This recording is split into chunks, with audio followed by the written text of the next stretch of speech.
जय हिंद। सभी लोग का स्वागत है फिर से आपका अपना YouTube channel examination master by DK में।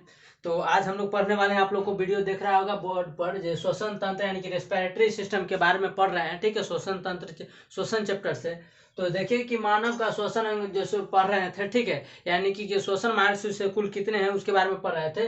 तो आज हम एक एक करके देखेंगे फिगर के माध्यम से भी, और जो सो हम मानव में श्वसन अंग कौन कौन सा है। तो आप लोग जान रहे थे कि श्वसन दो प्रकार का होता है, एक होता है निश्वसन, एक होता है निःश्वसन।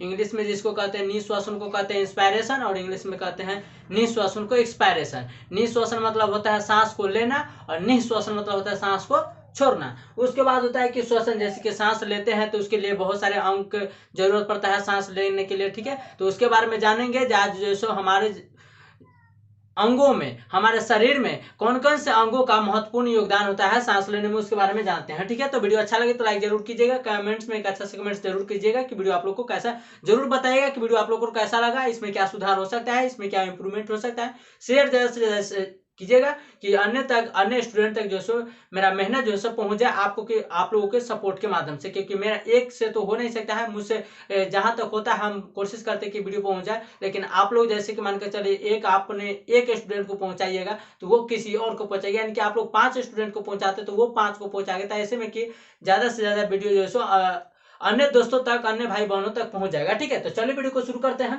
तो श्वसन तंत्र रेस्पिरेटरी सिस्टम करते थे, तो उसके अंग जान लेते हैं कि कौन शरीर के कौन कौन सा अंग वैसा है जो हमारे श्वसन क्रिया में भाग लेता है, हमारे श्वसन क्रिया में जो है सो महत्वपूर्ण योगदान देता है। ठीक है, मानव का श्वसन मार्ग पढ़ने वाले। मार्ग मतलब क्या होता है, एकदम डिफाइन, एकदम अच्छी तरह से, एकदम आप लोग की भाषा में, एकदम नॉर्मल भाषा में बताने वाले हैं कि श्वसन मार्ग मतलब, श्वसन मतलब क्या होता है, सांस लेना। और मार्ग मतलब क्या होता है, रास्ता। यानी कि श्वसन मार्ग यानी कि सांस लेने का रास्ता कौन कौन सा होता है। ठीक है, हम लोग सांस जो लेते हैं किन कौन से माध्यम से, कौन कौन से अंग से लेते हैं। तो मानव जब श्वसन करता है तो वायु जिस मार्ग से अनुसरण करती है तो उस मार्ग को ही श्वसन कहते हैं। क्वेश्चन ये तो हो गया मेरा आंसर। कहता है कि श्वसन मार्ग किसे कहते हैं, तो श्वसन मार्ग यानी कि मानव जिस वायु यानी कि हवा मार्ग से, यानी कि रास्ता से, जिस अंग से अंदर जो अनुसरण यानी कि लेता है उस मार्ग को क्या कहते हैं, यानी कि वायु मार्ग कहते हैं, यानी कि श्वसन मार्ग कहते हैं। ठीक है, आते हैं आगे कि मानव का श्वसन मार्ग कुछ इस प्रकार है, या मानव का श्वसन मार्ग कुछ निम्नलिखित इस प्रकार है। क्वेश्चन पूछेगा कि वायु यानी कि मानव का श्वसन मार्ग के बारे में जो है यानी कि श्वसन मार्ग कुल कितने प्रकार के होते हैं उसके बारे में लिखिए। तो ये 10 प्रकार के होते हैं। ठीक है, 10 यानी कि 10 के बारे में डिफाइन करेंगे, 10 के बारे में जानकारी प्राप्त करेंगे। उसके बाद ये 10 अंग कहाँ कहाँ शरीर के हमारे अंग में पाए जाते हैं उसके बारे में जानेंगे। तो देखिए, पहला होता है नासा छिद्र। नासा छिद्र किसको कहते हैं, तो नासा छिद्र कहते हैं नाक। आप नाक लोग देख लीजिए, नाक जो होता है ये इसको कहते हैं, जो दो छिद्र है उस छिद्र मतलब क्या होता है, छेद होता है। तो नासिक छिद्र यानी कि कहता है नासा छिद्र, नाक से नासा यानी नाक, और छिद्र से छेद, यानी कि नाक में 2 छिद्र होता है, इसको कहते हैं नासा छिद्र। उसके बाद दूसरा आता है नासिक का पार्ट। नासिक का पार्ट जैसे कि नाक को ये ऊपर वाला जो बीच में जो देखिएगा हड्डी, यहाँ पर मार दीजिएगा तो यह काफी चोट लगता है, देखिएगा आंख से आंसू भी आने लगता है। ठीक है, तो मानव का श्वसन मार्ग, तो पहला हो गया हमको नासिक छिद्र। नासिक छिद्र यानी कि नाक वाला छेद हो गया। दूसरा हो गया नासिक का पार्ट। नासिक का पार्ट ये भी नाक के ऊपर वाला जो हड्डी होता है बीच में, इस पर मारने पर जो है काफी चोट लगता है, और ये टूट जाएगा तो आदमी गया। दूसरा होता है ग्रसनी। ग्रसनी क्या होता है, तो ग्रसनी जस्ट यहाँ पर ही होता है। क्या होता है, यहाँ पर ही होता है। उसके बाद होता है ग्रसनी के बाद स्वर तंत्र। स्वर तंत्र जिसको इंग्लिश में लैरिंक्स कहते हैं। क्या करते हैं, जिसको ध्वनियां निकलती हैं, जैसे कि इसको कहते हैं, जैसे कि यहाँ पर मारिएगा जैसे किस तरह आवाज निकला। ठीक है, उसी तरह तो इसको कहते हैं स्वर तंत्र, यानी कि कंपन करने वाला। ठीक है, तो इसको कहते हैं स्वर तंत्र। यही करता है क्या, जब भोजन खाते हैं तो इसको जो आहार नल वाला नली को ढक लेता है, जिसके बाद जो है जो सांस हमारे श्वास नली में चला जाता है। ठीक है, श्वास नली में चला जाता है। आगे श्वास नली जिसको कहते हैं ट्रैकिया। तो ट्रैकिया देखिए कहाँ है, तो ट्रैकिया इसको कहते हैं यहाँ पर जो होता है नली। ठीक है, ट्रैकिया श्वास नली होता है जिसके माध्यम से सांस आता है, जिसको यह जो ट्रैकिया जाकर यानी कि स्वर तंत्र जो होता है इसको कहते हैं स्वर तंत्र, ये जाकर ढक देता है यही वाली पाइप वाली नली को। ठीक है, आगे आते हैं। उसके बाद देखिएगा श्वास नली हो गया ट्रैकिया। उसके बाद आता है ब्रोंकाई। तो ब्रोंकाई किसको कहते हैं, जैसे कि मान के चलिए श्वास नली हो गया, यहाँ से दूसरा एक आहार नली में खुलता है, एक श्वास नली में। तो ये श्वास नली वाला फिगर है। ठीक है, ये हमारा फेफड़ा हो गया। तो ये देखिएगा कि ये श्वास नली वाला फिगर जैसी तरह ये नाली जो से नीचे की ओर आ रहा होता है, तो उसमें देखिएगा श्वास नली इनकी, जिसको इंग्लिश में ट्रैकिया कहते हैं। कभी कभी आपको हिंदी में ट्रैकिया भी दे देगा। ठीक है, तो यहाँ पर तो इसको कहते हैं ग्रसनी। ऊपर वाला भाग को कहते हैं यहाँ पर जो होता है उसको कहते हैं ग्रसनी। ग्रसनी से जस्ट नीचे आते हैं तो इसको कहते हैं श्वास नली, ठीक है, श्वास नली कहते हैं। उसके बाद इसके जस्ट नीचे आते हैं तो ये जो होता है सी आकार का, ये सी आकार का, ये सी आकार का जो होता है ये होता है क्या, ये होता है यानी कि हाइमन यानी कि हाइना होता है, क्या होता है, हाइमन होता है। ये हाइमन क्यों होता है, क्योंकि नली, नली क्या होता है, नली में तो कोई भी जो क्या करते हैं कि हड्डियां नहीं होता है, नली में क्या होता है, हड्डियां नहीं होता है। तो ये मानसिक रचना होता है जो क्या करता है, ये इसको हाइमन कहते हैं। हाइमन जो सी आकार का होता है, इस तरह का सी आकार का होता है, इस तरह का होता है। ये क्या करता है कि हमारे नली जो होता है, श्वास नली, इस सभी को क्या करता है कि फैला कर रखने का काम करता है ताकि सट ना जाए। अगर सट जाएगा तो मान कर चले सट जाए तो सांस नहीं जाएगा। मान के चले सांस ले लिए, अब सांस जा ही नहीं रहा है क्योंकि ये सट गया। अब सट गया तो सांस जा ही नहीं रहा है, ठीक है, तो जा ही नहीं। तो इसको फैला कर रखने के लिए यानी कि जो हाइमन का काम करता है। उसके बाद नीचे आते हैं तो ये एक भाग इस फेफड़ा में और एक भाग इस फेफड़ा में निकलता है। तो दोनों भाग में निकलना यानी कि इसी को ब्रोंकाई कहते हैं। क्या कहते हैं, ब्रोंकाई कहते हैं। यहीं पर थे ब्रोंकाई, श्वास नली समझ गए, इसको कहते हैं। तो ये एक फेफड़ा में इधर रास्ता है, यानी कि एक श्वास नली दो फेफड़ा में जब जहां से यहाँ नीचे मुड़कर और दोनों फेफड़ा में जाता है, इसी दोनों भाग को क्या कहते हैं, तो ब्रोंकाई कहते हैं, ठीक है। आगे आते हैं ब्रोंकियोलिस के बारे में। तो ब्रोंकियोलिस ये जो होता है आप लोग देख रहेंगे इसको, ये नली को यानी कि ये पतला पतला टाइप का जो भागों में बढ़ जाता है जाकर अंदर, इसी को कहते हैं ब्रोंकियोलिस। क्या कहते हैं, तो इसी को ब्रोंकियोलिस कहते हैं। क्या कहते हैं, ब्रोंकियोलिस कहते हैं। और यही ब्रोंकियोलिस के बाद आपको आता है एल्वियोली। क्या आता है, एल्वियोली, यानी कि ब्रोंकियोलिस का नहीं है, यही आता है क्या, वायु कोष्ठ, जिसको कहते हैं एल्वियोली। इसको कहते हैं एल्वियोली इंग्लिश में, और हिंदी में कहते हैं वायु कोष्ठ।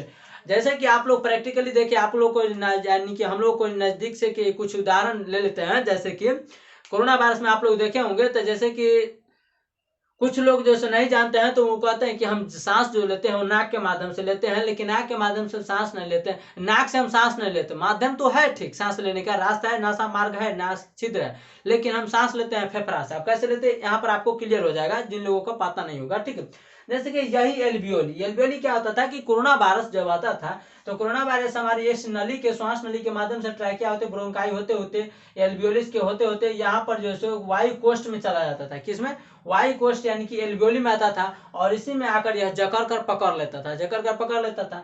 तो इसमें पकड़ने के बाद यहाँ पर तो जगह स्टॉप कर लेता था, यह जैसे बंद कर देता था। जब हम सांस लेते थे तो सांस आ ही नहीं रहता, यानी कि सोखेगा तब ना हमारे शरीर में ब्लड सर्कुलेशन तेज रहेगा या चलेगा। जो हमारा सांस लेंगे तो फेफड़ा में आएगा, फेफड़ा से शुद्ध होकर क्या होगा कि 21% जो है सो ऑक्सीजन लेते हैं, तो इसमें से 4% जो ऑक्सीजन बता है वो हमारे ब्लड के यानी कि फेफड़ा में ब्लड आता है, ब्लड जो है फेफड़ा से शरीर को ऑक्सीजन जो है लेकर चला जाता है। लेकिन कोरोना वायरस में क्या होता था कि कोरोना वायरस आता था और यही इस एल्वियोली को, वायु कोष्ठ को क्या के पकड़ के यानी कि पकड़ लेता था और यह जाम कर देता था। तो जिस तरह हम सांस लेते हैं, सांस आता तो था, लेकिन क्या होता था कि ये सांस सोख ही नहीं पाता था, यानी कि आता है या पता ही नहीं चलता था, आता है पता है। तो क्या करता है कि दम घुटन महसूस होने लगता था, क्योंकि इसको मिल ही नहीं रहा था। सांस तो आ रहा था, लेकिन कि नाक बंद नहीं हो गया था कोरोना वायरस में, नाक चालू था, लेकिन क्या होता था, रास्ता तो खुला था लेकिन यहाँ पर सोख ही नहीं रहा था। तो इसको ब्लड, शरीर को ब्लड को मिल ही नहीं रहता, ये काम कर ही नहीं रहता।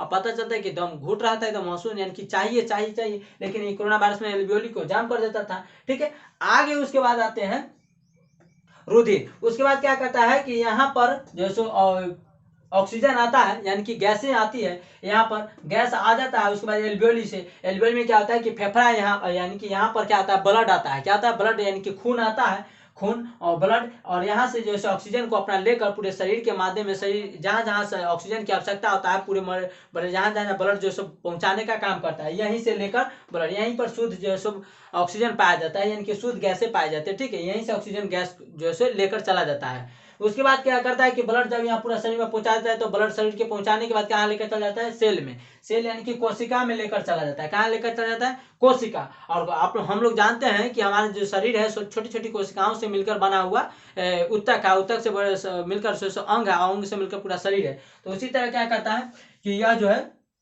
कोशिका से माइटोकॉन्ड्रिया में चला जाता है। एक बार और रिकैप करा देते हैं, जैसे के माध्यम से, जैसे कि देखिए, पहले जब हम सांस लेते हैं तो नासा छिद्र के माध्यम से लेते हैं, जो इसको कहते हैं नाक वाला छिद्र को, जो दो होता है सलेंसर की तरह, उसको।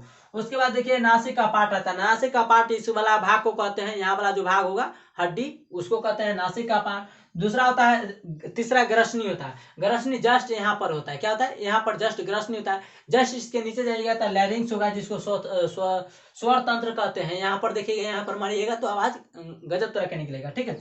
उसके बाद आता है श्वास नली। श्वास नली जिसको ट्रैकिया कहते हैं। श्वास नली लंबी वाली पाइप जो होता है, इसी को कहते हैं श्वास नली। उसके बाद आता है ब्रोंकाई। ब्रोंकाई किसको कहते हैं, तो ये एक रास्ता इधर यहाँ से निकल गया और एक रास्ता इधर से यहाँ से निकल गया, इसी को क्या कहते हैं, तो इसको ब्रोंकाई कहते हैं। आगे आता है ब्रोंकियोलिस। ब्रोंकियोलिस इसको कहते हैं, यहाँ अंदर जाने के बाद, फेफड़ा में अंदर जाने के बाद यहाँ पर जो है सो देखिएगा ये कई भागों में बढ़ जाता है, इसी को कहते हैं ब्रोंकियोलिस। और ब्रोंकियोलिस के बाद फिर क्या आता है, तो वायु कोष्ठ जिसको एल्वियोली कहते हैं। यहीं पर यहाँ पर जो है सो ब्लड आता है और यहीं से ऑक्सीजन लेकर चला जाता है। कोरोना वायरस में यही खराब हो जाता था, यहीं जम जाता था, कोरोना वायरस आकर यहीं पर पकड़ लेता था। फिर आ गया था रुधिर। क्या होता है कि यहाँ पर ऑक्सीजन आ गया तो यहाँ पर रुधिर आएगा, रुधिर यहाँ से ऑक्सीजन लेकर चला जाएगा और लेकर जाएगा तो कोशिका को देगा, यानी कि सेल को, और यह जाकर माइटोकॉन्ड्रिया को देगा। माइटोकॉन्ड्रिया पूरे कोशिका में जाकर पहुंचा देता है। नीचे आप लोग देख रहे होंगे डायफ्राम, और यह इसको क्या कहते हैं, तो इसको कहते हैं क्या, इसको कहते हैं प्लूरा मेम्ब्रेन कहते हैं। तो हम लोग को अगर क्वेश्चन पूछेगा आप लोग से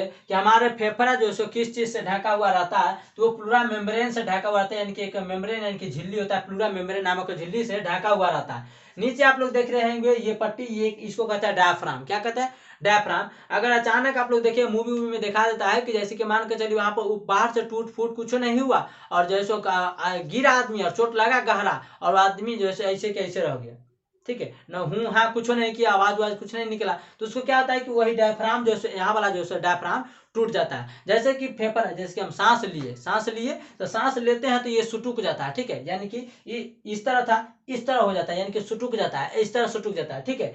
जब हम सांस लेते हैं तो यह सिकुड़ जाता है। और जब सांस छोड़ते हैं तो फेफड़ा को इतना ताकत नहीं होता है कि ये सांस जब हम लेते हैं तो उसको, जैसे कि हम सांस लेते हैं तो ये जब देखिए सांस लेकर देखिएगा तो ये सिटुक जाता है ऊपर, ऐसे ऐसे नॉर्मल है, सांस लेते हैं तो ये ऐसे हो जाता है, सुटुक जाता है, ठीक है। अब ये सुटुक जाता है, उसके बाद अब फेफड़ा को तो इतना पावर ना है कि ये सांस को फेंक सके, ठीक है, सांस को फेंक सके। तो यही जो डायफ्राम है, यही इसके माध्यम से, जो डायफ्राम के माध्यम से यह फेंकता है तो हम सांस को छोड़ पाते हैं। अचानक यही क्या होता है कि ये जैसे टूट जाता है, ये टूट जाता है, यानी कि जब हम सांस लेते हैं तो यह जैसे नीचे चला जाता है, और जब हम सांस छोड़ते हैं तो ये मारता है, और इसी के डायफ्राम के माध्यम से हम सांस को जो है छोड़ पाते हैं, ठीक है। फेफड़ा का इतना पावर ना है कि छोड़ देगा, ठीक है। आप लोग मन में सवाल आता होगा, जब गर्भवती महिला होगा तो उसमें सर नीचे तो नहीं आता होगा, लेकिन इसमें क्या होता है कि नीचे नहीं आता है, ठीक है, इसमें नीचे नहीं आ पाता है कि इसकी जगह तो खाली नहीं रहता है। तो बाद में क्या करता है कि यहाँ पर जो हड्डी देखेगा, यहाँ पर नीचे वाला जो ज्वाइंट नहीं होता है, क्या होता है, ज्वाइंट नहीं होता है, यही फैलने का काम करता है। क्या करता है, फैलने का काम करता है। अगर ये टूटा तो भी मृत्यु, और ये वाला टूट गया, ज्यादा फैल गया, ज्यादा खा पी लिया, तो ये वाला जो नीचे वाला हड्डी जो होता है, ये फेफड़ा वाला हड्डी, वो ज्वाइंट नहीं होता है। क्या होता है, ज्वाइंट नहीं होता है। यहाँ पर सांस ले गया तो ये फैलता है, क्या होता है, इस तरह हड्डी होता है। जब सांस लेते हैं, खाते पीते हैं तो ये फैलता है, क्या होता है, ऐसे फैलता है, ठीक है, ऐसे है, ऐसे फैलता है, ठीक है। और जब सांस छोड़ते हैं तो ऐसे आता है, फिर ऐसे फैलता है, ऐसे ऐसे होता है, ठीक है। तो ये वाला जब तो कहीं क्या देखिएगा, एक्सीडेंट रोड पर होता होगा, तो उसमें क्या होता है कि मान के चले ऊपर से हड्डी उड्डी खून कुछ नहीं बहा और एकदम देखने में ठीक ठाक था, लेकिन गिरा और बस मरा हुआ है, ठीक है। तो उसको क्या होता है कि डायफ्राम ही टूटा हुआ रहता है, ठीक है। तो डायफ्राम टूटने के बाद कोई उपाय ना है, ठीक है। इतना तक आशा करते हैं आप लोगों को समझ में आ गया होगा। तो मिलेंगे नेक्स्ट वीडियो में, आज के लिए इतना है, थैंक यू। छोटा वीडियो रखते हैं क्योंकि जैसे आपको देखने में काफी सहूलियत हो और रिवीजन करने में, तो ज्यादा से ज्यादा आप लोग वीडियो को शेयर कीजिएगा, सपोर्ट जरूर कीजिएगा। चैनल पर नया है तो चैनल को सब्सक्राइब करके नोटिफिकेशन कॉल कर लीजिए। नोटिफिकेशन इसीलिए करते हैं क्योंकि वीडियो अपलोड करने में जैसे टाइमिंग लग जाता है, क्योंकि नेटवर्क इशू रहता है, ठीक है। तो आपको जैसे 6 बजे वीडियो ऐसे प्रोवाइड करा दिया जाता है, लेकिन कभी कभी 6:30 भी हो जाता है, तो नोटिफिकेशन आप लोग को ऑल है, तो वीडियो जैसे ही अपलोड करेंगे आपको नोटिफिकेशन गिर जाएगा। लाइव क्लास तो है नहीं कि आपको लाइव क्लास आएंगे 5 मिनट वेट करें तो आप तक 5 मिनट तक सभी लोगों का नोटिफिकेशन पहुंचा, ठीक है। तो आशा करते हैं आप लोग को मेरा पढ़ाया होगा, मेरा मेहनत जो समझ में आ गया होगा। तो आज के लिए इतना है, मिलते हैं नेक्स्ट वीडियो में। थैंक यू, जय हिंद सभी लोगों का, ठीक है, वेलकम।